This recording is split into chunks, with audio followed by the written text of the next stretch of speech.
Yeah.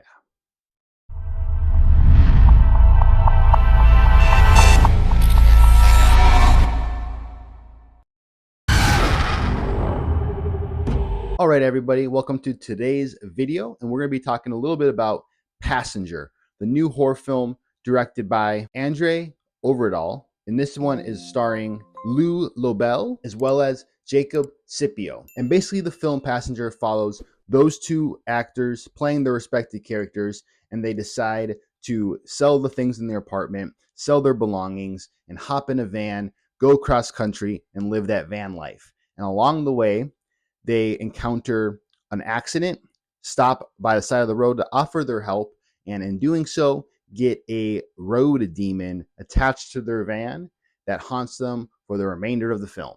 Now, overall, the interest in this movie was very high for me. I recall sitting down for Scream 7 and watching the trailers, and this trailer came on, and the teaser trailer for this was basically the opening scene of this movie, where you get two friends driving through the woods late at night, and they pull over. One needs to take a piss, the other one stays back, and then you just kind of hear some supernatural shit in the background. A car starts going off. The friend's like, what the hell is going on? Goes to check on it. Friend goes through the window. He screams, takes off on the road. And as he's driving, he starts passing the same guy. I guess it was a guy. This whole time, I literally thought it was an elderly woman until I saw the movie. And halfway through the movie, they're like, that's a guy. And I was like, oh, shit. But they keep passing that. And I actually like really enjoyed that part of the trailer, too, because one, it didn't show that much, and two, it really like drew on my curiosity, and I was like, this actually looks pretty interesting. The road passing thing gave me vibes of In the Mouth of Madness, when Sam Neill's character is driving past the lady on the bike, just, and it keeps going back and back and back, kind of that endless time loop. But anyways, with that trailer, after that happens, he looks over to his shoulder, bam, in your face jump scare. And that trailer actually kind of got me quite a bit. I was in the Dolby screening too for Scream 7, so everything was extra loud. You weren't even expecting that. And I was like, this movie looks pretty dope. Now, was the movie dope? Flat out, I'm going to say no. There was so much potential here that could have been had, so much things that they could have explored, so much things that this movie could have been, where walking out of this movie, I couldn't help but feel disappointed. And there's really not much to discuss about this. It's just not a great movie. And before we dive into like that side of things, I will start off with the positives. So overall, that, like I mentioned, that opening scene in the teaser trailer, and the opening scene that was that this can't even talk. The teaser trailer that was the opening scene for this movie was great. I did enjoy it. I did enjoy those two friends' chemistries. Had a little bit of chuckle moments. Like, for example, when he was drinking all this water and his friend's like, hey, you're going to have to pee. Don't keep drinking that. And the friend's like, well, I got dry mouth. It's a condition I have.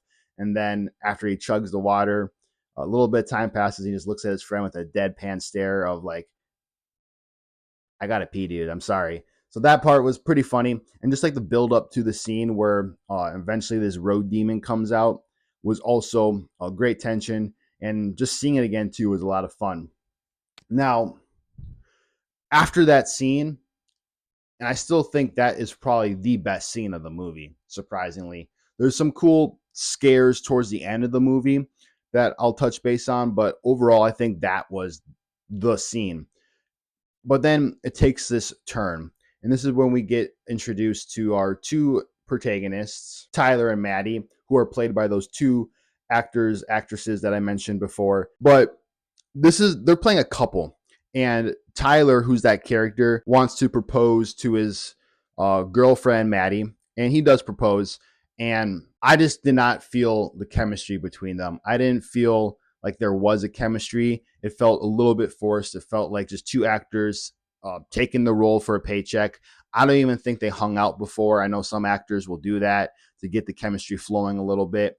But here there was very little chemistry, and I really had a hard time kind of buying into that relationship at times. There's times where it feels natural and it flows, and that's not all saying that the whole relationship is like that. There are times where it does feel like they do have a little bit of chemistry, but I feel like we could have really, really enhanced that a little bit. Not only because it would help the stakes and help us care about the characters, but because this movie decides to take a U-turn and focusing on these characters, focusing on their relationship, focusing on their van life adventures, because it literally takes an hour before the stuff to really kick up and ramp up and deliver what it wants to deliver. Like they do stop to help the accident out that they encounter, and that's when they get attached with this demon.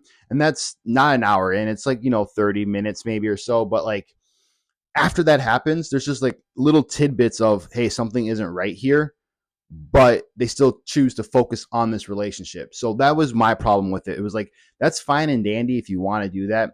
And like, I love character exploration. I love getting to know the characters. I love rooting for characters. I love that aspect. But when it comes to a 90-minute horror film and your number one focus is to deliver the horror, then if you're going to choose to execute that, do it to the best of your ability. And here, I don't think it was done to that degree. So I guess I already got on to the negative rants, but let's go back to the positives. I did like the nighttime scenes of this movie. So when it was filmed at night, the whole night aesthetic, I felt like it did a very great job. I love the blue hues it had. I love the shining headlights, the headlights illuminating off street signs.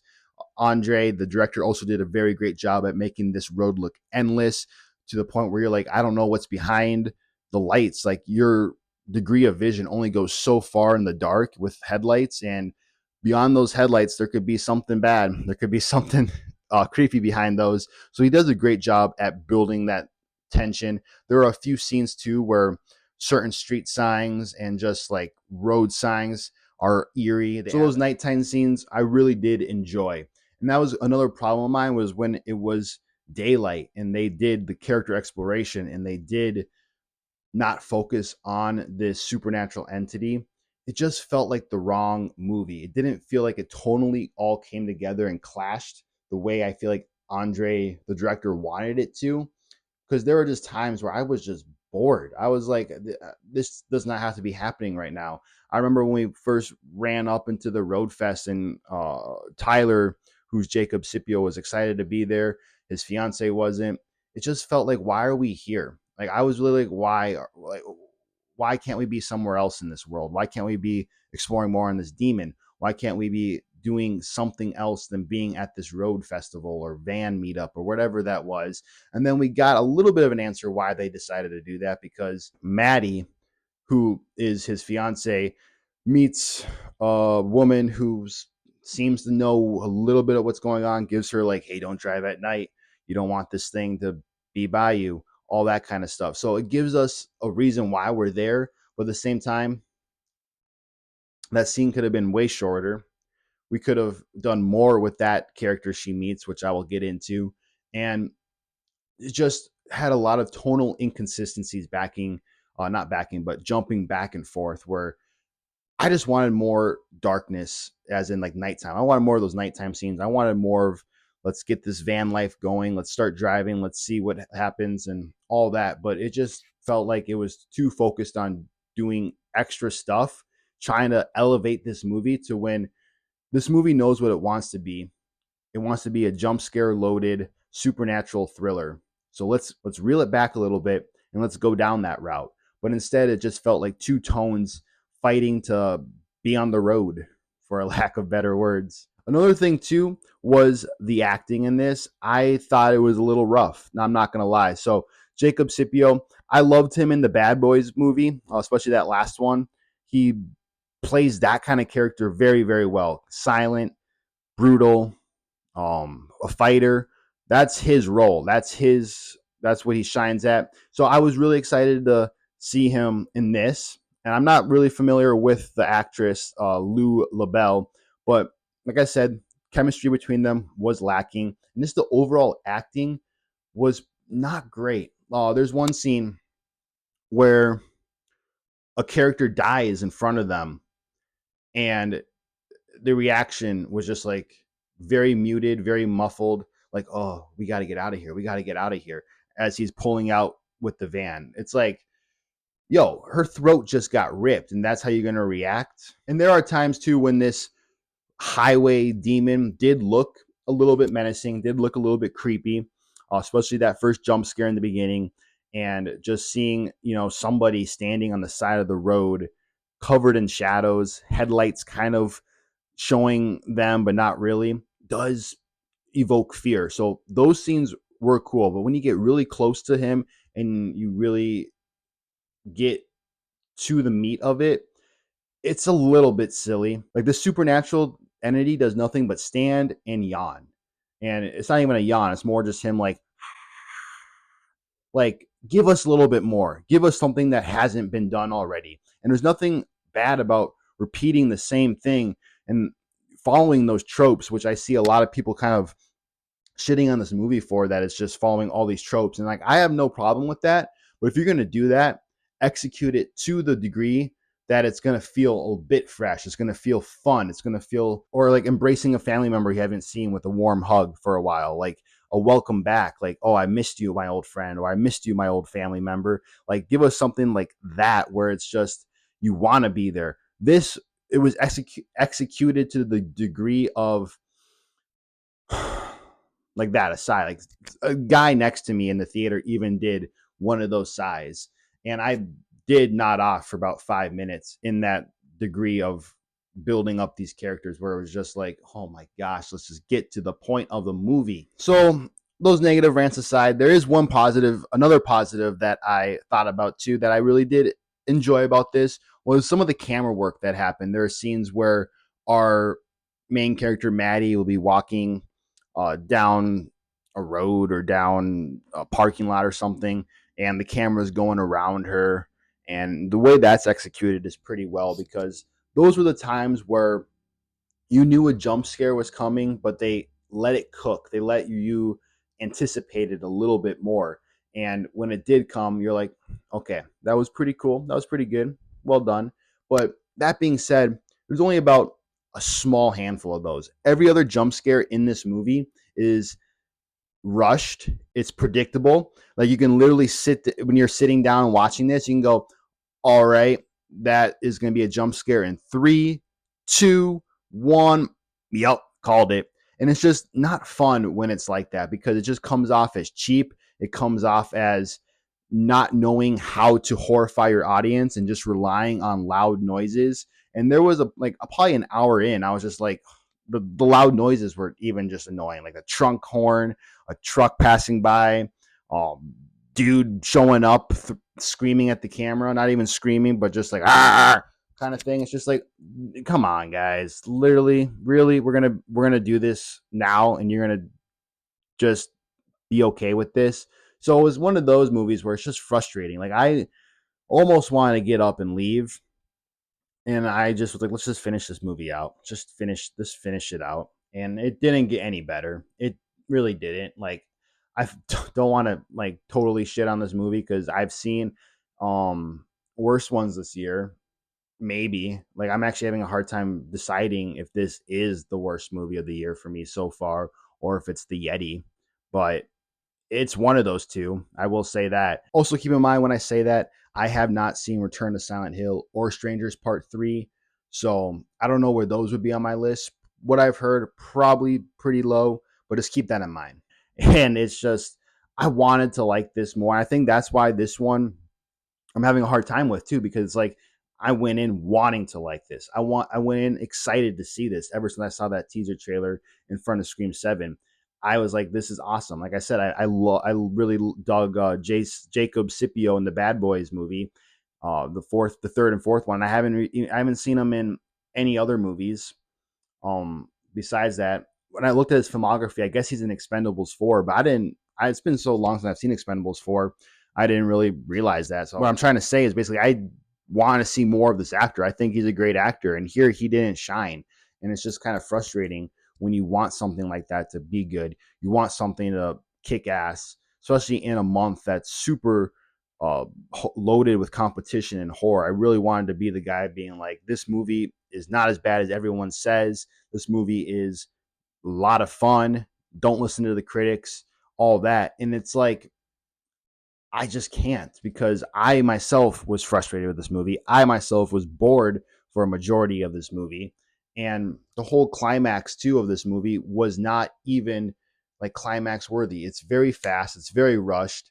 They defeat the entity easily. Like, it is so easy how they defeat this entity, to the point where it's like, again, just that sigh. I think a sigh just really wraps up the whole feeling of this movie. And it's just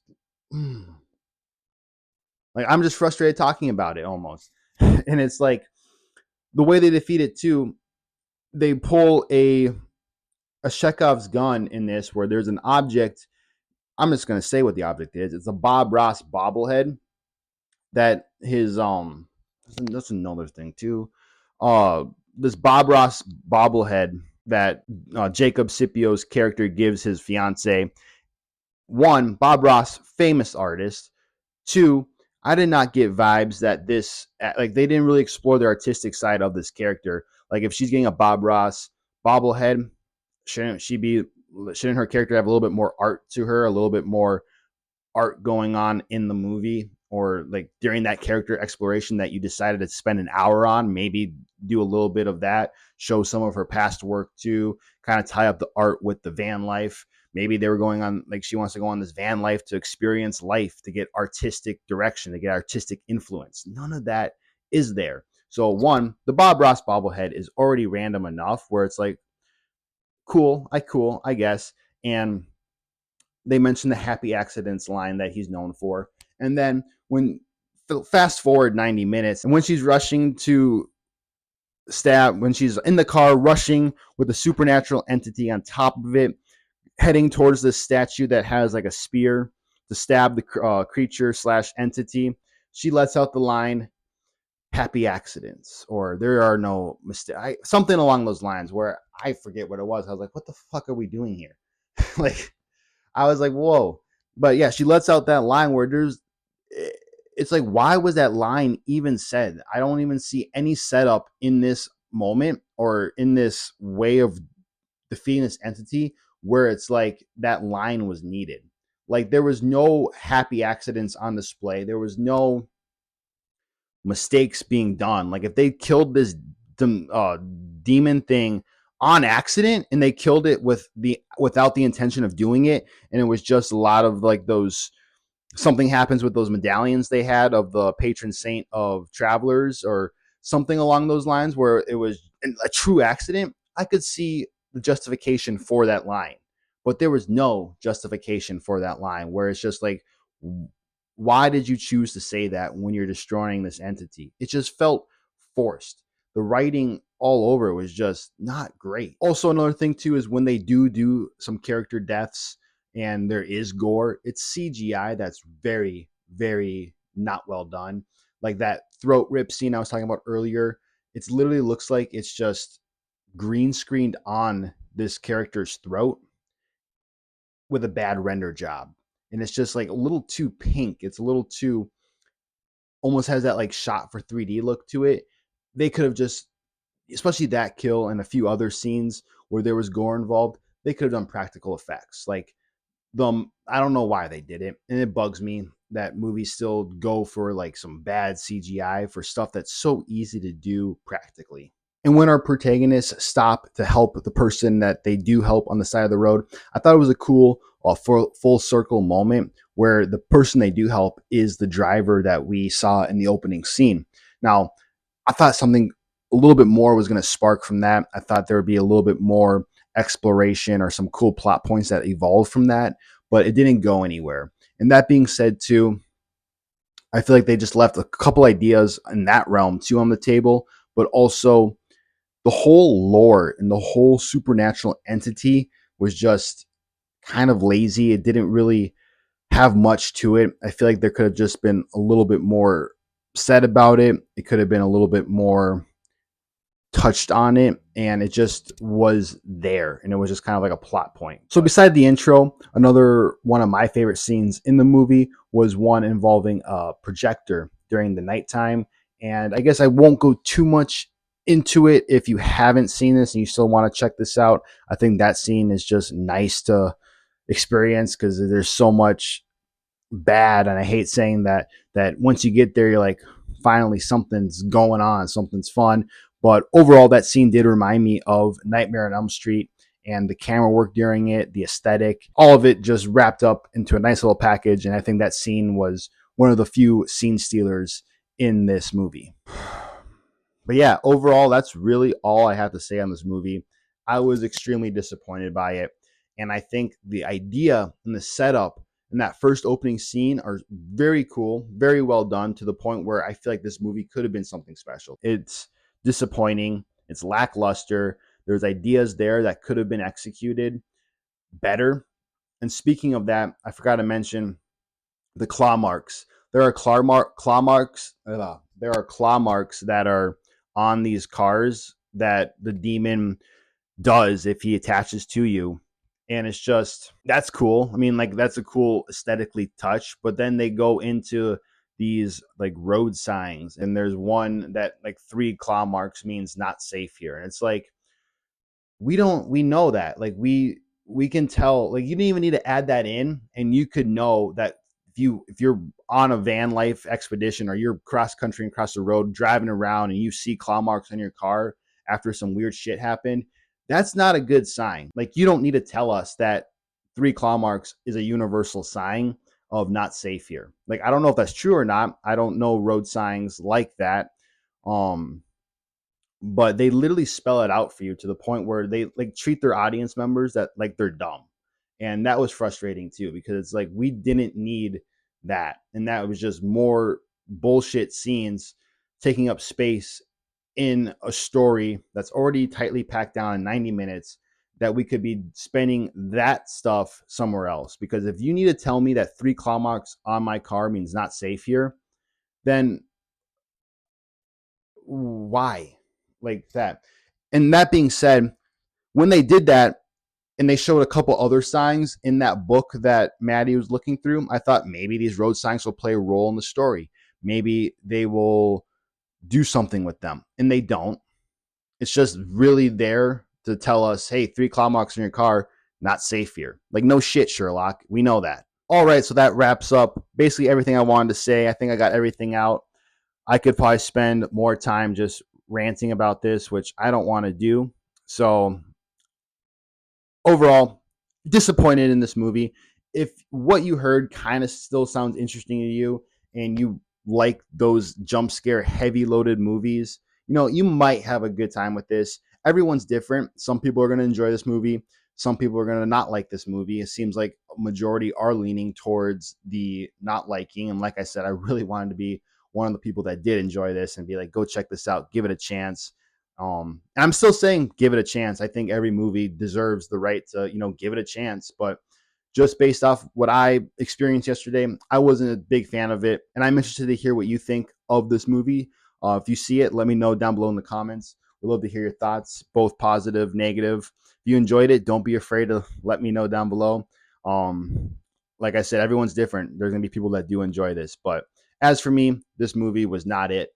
And I really do think this could have been something special, could have been something really cool, because that concept, like I said, is awesome. Road horror is great. Like, I love when it's done right. So, all in all, that's this video. I'm going to sign off here. If you enjoyed it, please hit that like button. Lets me know that you're enjoying these videos. If you want to see me more in the future talk movies, be sure to hit that subscribe button. I really do appreciate it. And I appreciate the returning viewers coming in and watching me talk movies. I'll have my letterbox down below in the description box if you want to follow me on there and just see what I'm watching throughout the month. Again, can't say it enough. Thank you for watching. And like always, keep watching those movies, because those movies won't watch themselves.